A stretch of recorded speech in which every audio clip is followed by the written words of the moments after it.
Very good morning. Assalamu alaikum. Today we will talk about the saddle joint. What is the saddle joint? We talk about the hand function, and I'm talking serious in this about the hand function and how to improve it. Today we will talk about the most important joint in our hand and our limb. This is the sternoclavicular joint, the most important joint of our upper limb.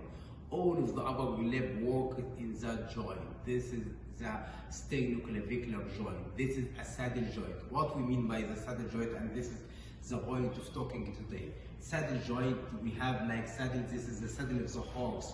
We have, see, this is a concave surface, and at the same time, this is a convex surface. And for me, if I am above it, this is a convex on me, and this is a concave. So this is concave and convex, and me I'm convex and concave. See, and I want to resemble that or make that like that one. See, this is a horse, and now I'm above the horse. This is the saddle joint. If you look here, this is the concave, and here is the convex, and this is the opposite. So any joint have concave and convex that's opposing to each other. If we have three main saddle joints in our body, we have to know it. The sternoclavicular joint, the trapezocarpal joint for the thumb, and also we have the inguinal joint for the between the incus and the malleus of the inner ear bones. This saddle joint is three-dimensional joint, allowing the movement in three dimensions: the frontal, sagittal, and transverse plane. So here and now I'm talking about the sternoclavicular joint here between the mandible and the clavicle over here. Here we have, this is the horse like that.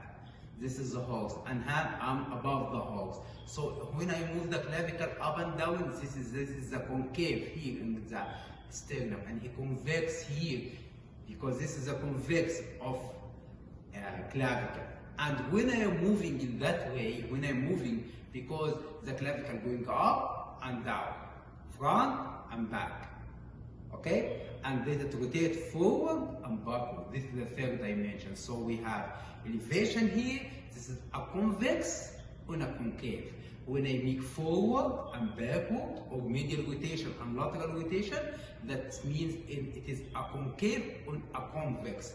And now, when this is a rotatory movement, because the saddle joint is incongruent joint and loose joint, so it allows the rotatory movement that allows the inferior rotation of the clavicle and upward rotation of the clavicle.